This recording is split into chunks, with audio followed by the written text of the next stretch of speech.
All right. Hello, everyone. And this is Muhammad, and we have here Mish on the call.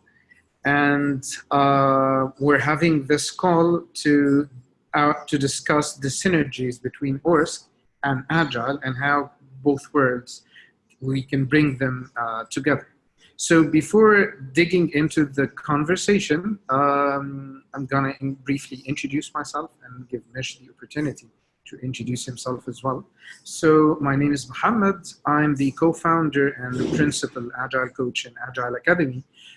We operate in the Middle East and Africa region.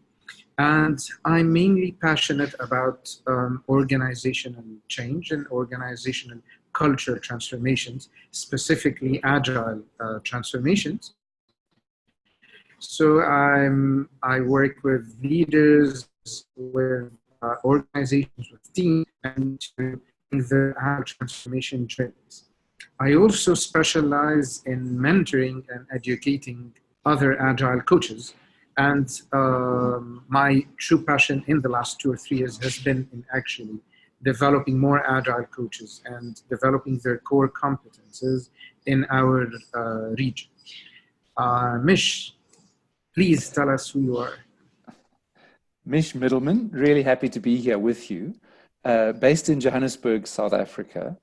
Currently really coaching leadership teams and organizations around the world, primarily in Africa, but also in Europe and Asia and a little bit in North America as well. My background comes from being an IT entrepreneur. So really building the systems before Agile, but hanging out for Agile back in those days. Building the systems that allow organizations to be more effective. And now I've moved more towards what some people call the warmware, working with the human beings and the human systems. And I'm a part of the CRR global faculty that runs ORSC training all around the world. And I've run these courses in most continents of the world. And I'm also the partner that brings the training to Africa. Perfect. So this actually, we both mentioned the word ORSC right now. So how about like giving a bottom line definition of what ORSC is for our audience? Yeah. Cool. So first of all, the letters stand for Organization and Relationship Systems Coaching. So focus on organizations and teams, looking at it as from a human systems perspective, employing the fundamental coaching methodology of what's wanting to emerge here, as opposed to driving a specific predefined outcome.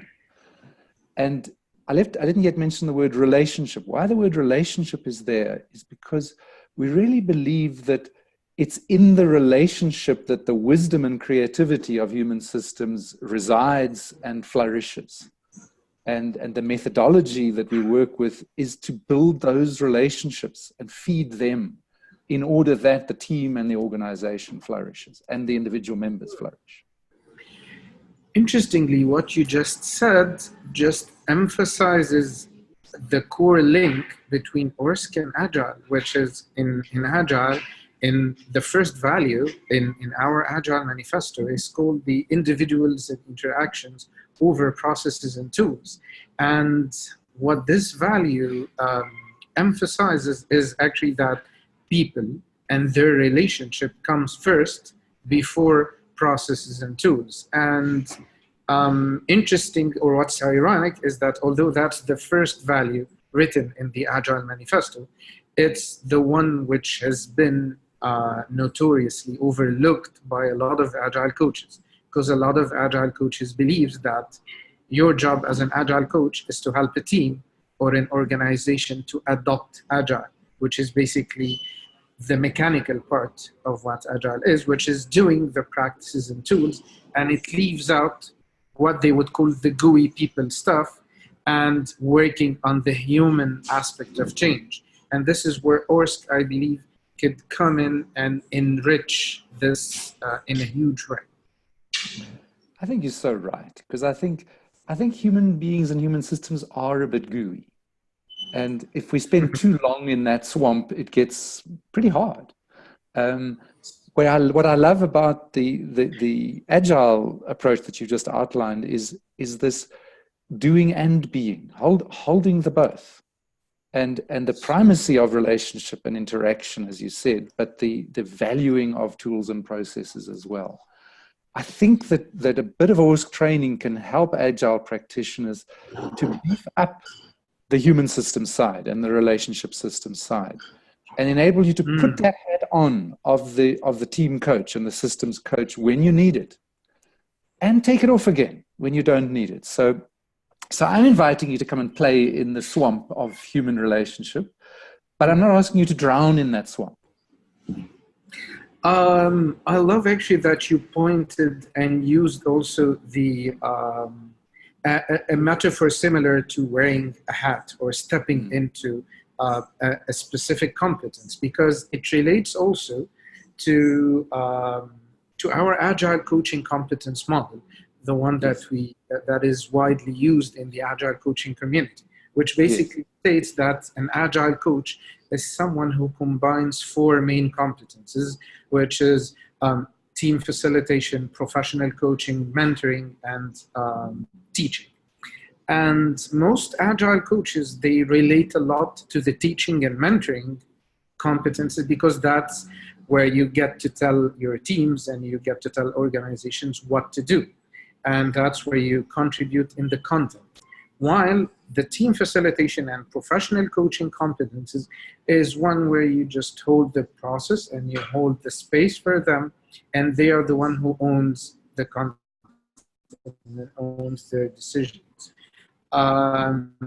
And although we started to push for team facilitation a lot in the agile coaching community, the professional coaching competence specifically remains a huge black box and remains a very vague area and a very edgy and an uncomfortable area for them to step into.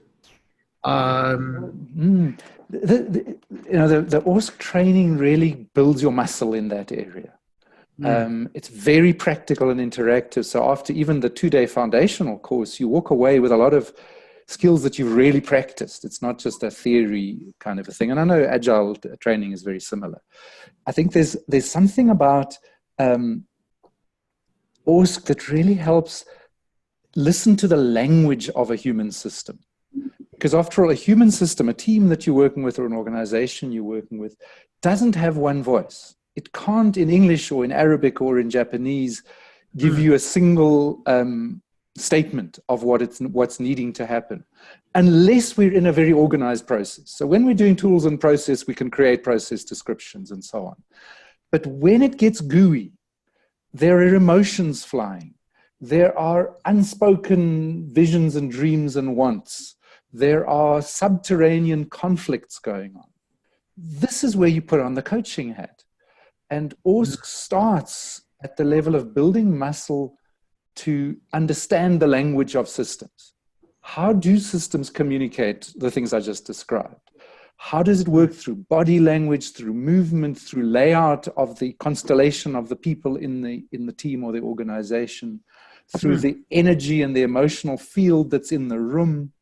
These are all things we all feel, but without a bit of training, we find it hard to articulate and hard to respond to and hard to work constructively with. And this is what you get if you do a bit of ORSC training.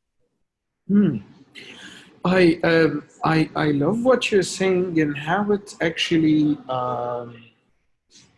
fills a gap that we have seen with a lot of agile coaches. Like, a lot of them would say we want to develop this professional coaching competence, but first issue is that we don't know how, and the second issue, we don't know what to do with it. We don't know when to step into this coaching hat versus, for example, when we are telling teams what to do, or versus when we are facilitating a specific collaboration, for example, which actually takes me to one topic that I also wish to discuss with you, which is how do we contrast system coaching with team facilitation? So the way we see it as agile coaches is that facilitation is basically about bringing a group of people, it's leading people to collaborate effectively in a manner which encourages contribution from everyone, participation, creativity, and ownership. And it's basically about facilitating this collaboration towards a very specific outcome of the collaborative activity itself. So facilitation, you would see, it's very focused on facilitating collaboration to reach a specific outcome. And it's focused on this. How would you contrast that view with system coaching, which is taught in ORSC? Yeah. So first of all, I want to acknowledge there's an overlap. A lot of what you said about the collaborative and the involvement of everybody applies to both. Yes. But you so nicely set it up for me. Thank you. That the ownership of the outcome is entirely with the team in systems coaching. The coach is genuinely facilitating or is coaching the emergence of what wants to happen in this team. Now, that wouldn't work very well if you did all your work that way, which is why you have this beautiful metaphor of taking off and putting on different hats. There needs to be some kind of structure to this, to your overall enterprise transformation.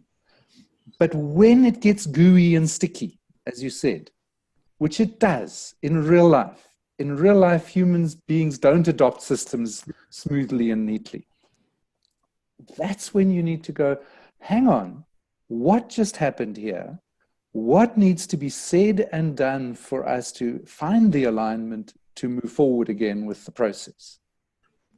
And that's where I just feel like for you as agile practitioners, this unlocks an ease in what's traditionally a place that gets difficult and then avoided with damaging results. This allows you to go into that gooey place, like I said, but not stay in it.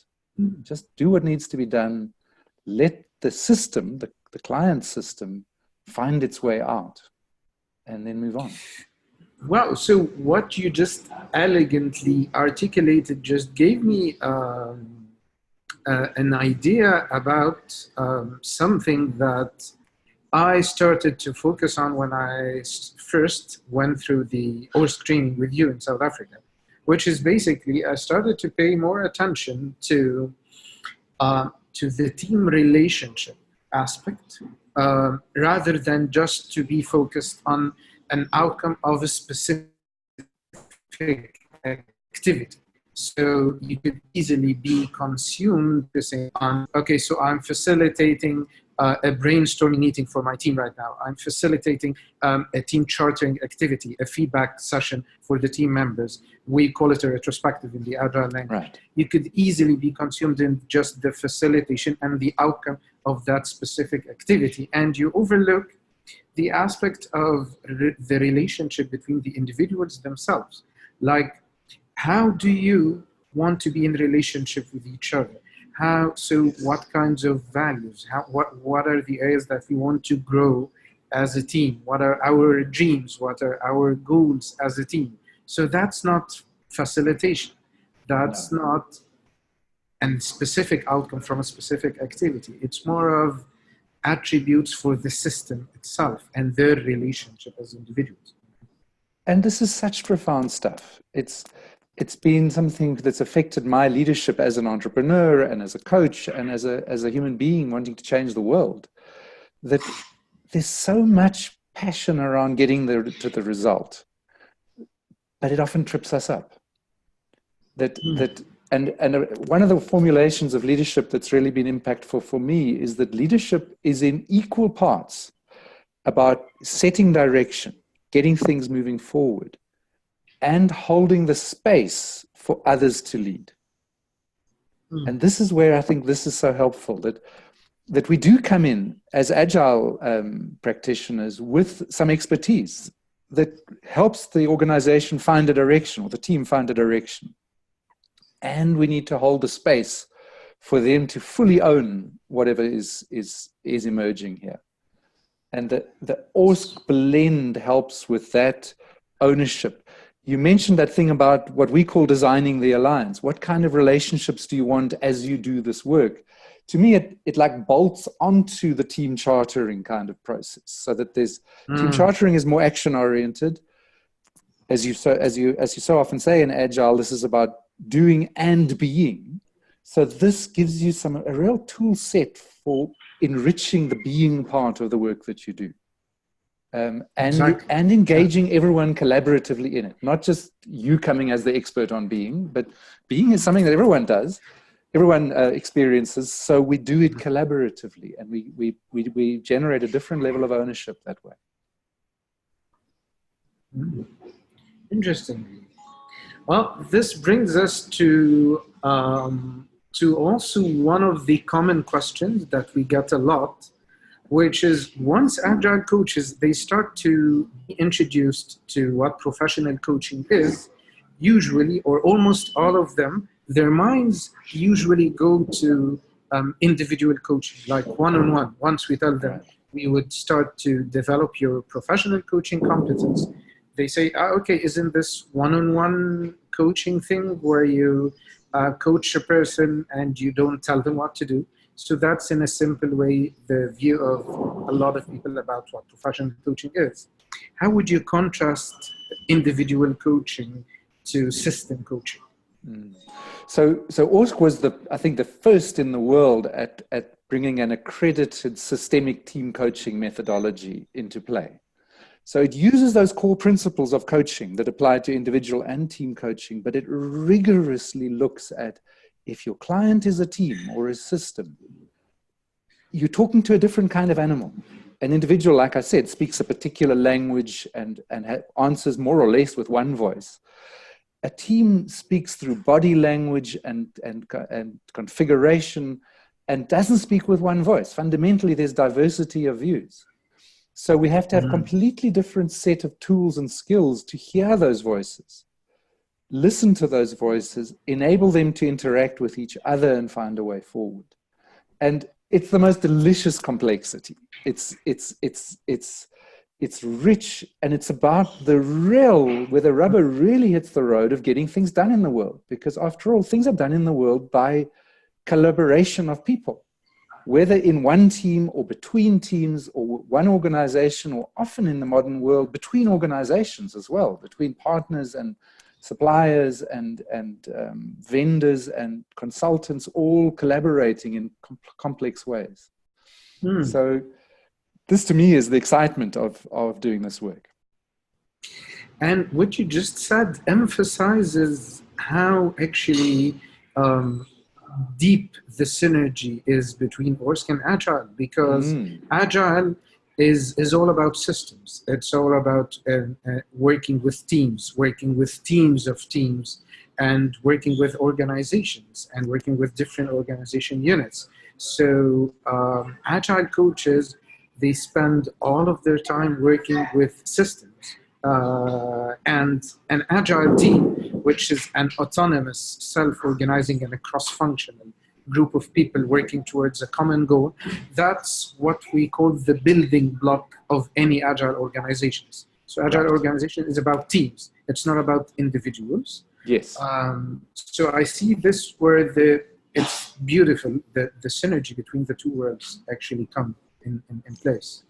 Well, we have, like yourself, Agile coaches who take the ORSC training. We have a passion globally for bringing these two bodies of knowledge and wisdom and value together around the world, going right back to the founders on both sides. And, the place to start is there's a 2-day foundational course that really helps you to get the foundation of a very robust model for coaching teams and whole organizations. And it also gives you a way of working with relationship skills, because this is where the stuff goes wrong. This is where, we often say relationship precedes results. Often in the headlong rush that your client pushes you towards results, you mess up the relationships. So ORSC puts a pause on that and says, here are some skills for relationship. here's what we've learned from, thousands of years of human beings being, as you said, always in relationship. Here's what makes relationship masters, and here's what makes relationship disasters, and how to tell the difference. And if you come on the course, you really work this stuff. You work aspects of how to really dive into the hard stuff, the conflict, the difference, the disagreements, and the softer stuff, the positivity. How do you build positive energy in a team? And the more neutral stuff, just how do you hear all the voices? How do you develop that capacity for holding the space for multiple diverse voices?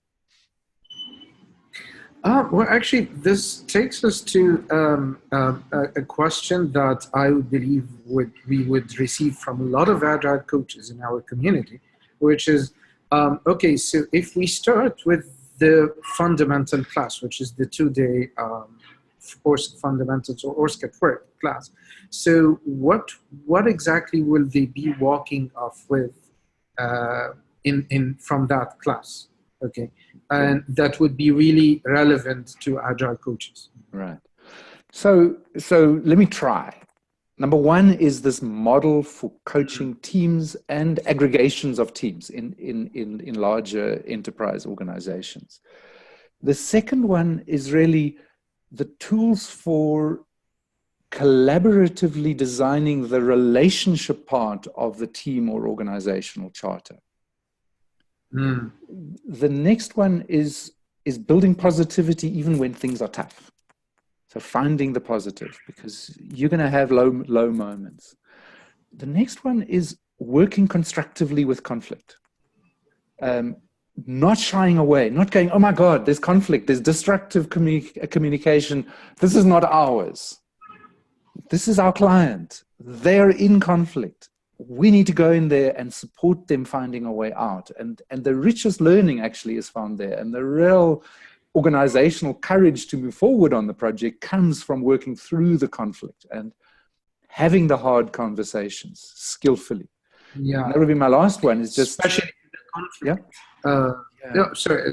I was just saying, especially if the conflict is toxic and destructive, because that's the signal for escape right away for a lot of Agile coaches.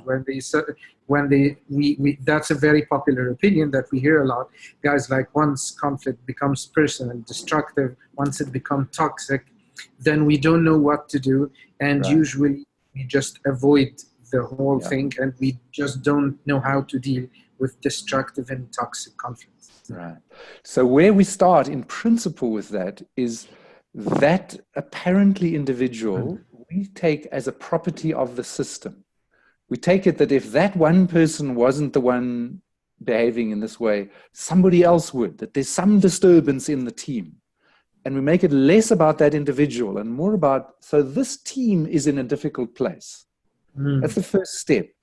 And we then really do invite you, and we have a beautiful process that only takes half an hour to step into that destructive, toxic communication, recognize it for what it is, name it, have a bit of a laugh about the fact that human beings sometimes do pretty unskillful things in relationship to others, and then focus on the antidotes and build a conflict protocol about how are we going to behave next time when this kind of conflict and destructiveness shows up, so that you as the Agile coach have the tools not to walk away, but to support, and not to put a Band-Aid over and make everything nice. This is not the thing. Yeah. It's to say, let's go in there, let's look at it as adult human beings and find a way through it and build that into this team charter designed alliance so that we have a more robust system moving forward. Perfect. And that's more or less the 5 things. It's 2 days. It's not everything you could ever know about this, but it's really enough to get the foundation of the model and to have half a dozen fabulous practices you can take into your work with your clients from the very next day that you've already practiced and got feedback on and you're ready to use. If you want to go further and you're really looking at enterprise transformation, there's the work that you did. There's a 4-module, 4 by 3 days advanced series that really equips you to take anything that the enterprise throws at you in terms of relationship systems intelligence and skillful handling of that.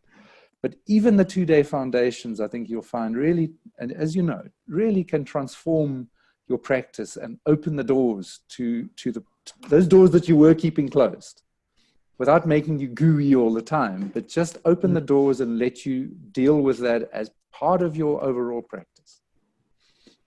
I think what you just said, it just reminded me when I first attended the ORSC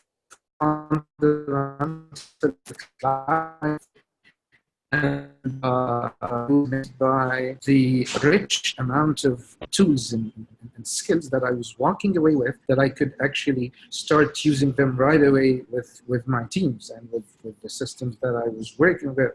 So I think that's a very strong takeaway, and it emphasizes the huge value that Agile coaches can get out of this 2-day class.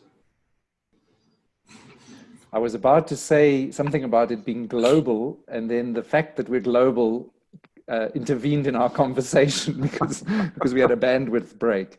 I missed the last thing you said. I think I was just saying what you just said about the 2 class. It reminded me of how rich it was when I first took that class. And I was walking away with a lot of tools and a lot of skills that I could start using it right away with my teams.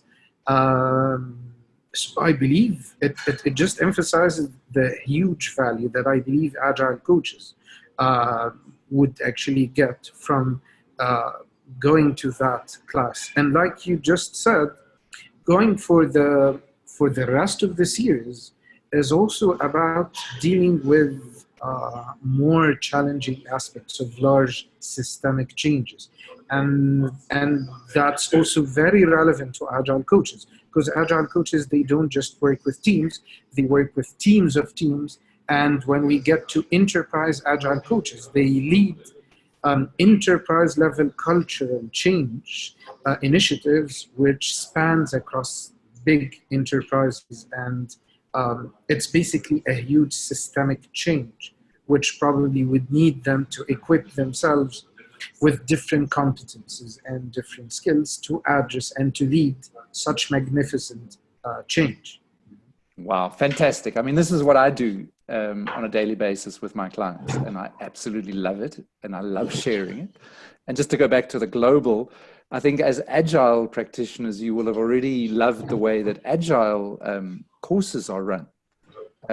You'll find something similar in the ORSC. It's fun, fundamentally. It's lively, it's interactive, it's real, and it's very global. You'll typically have a partnership of 2 ORSC practitioners working with you in the room at any one time, and they'll almost always be from different continents, different professions, different ages, genders, personalities, the whole works. So this whole process of letting relationship systems intelligence flourish is going on all the time.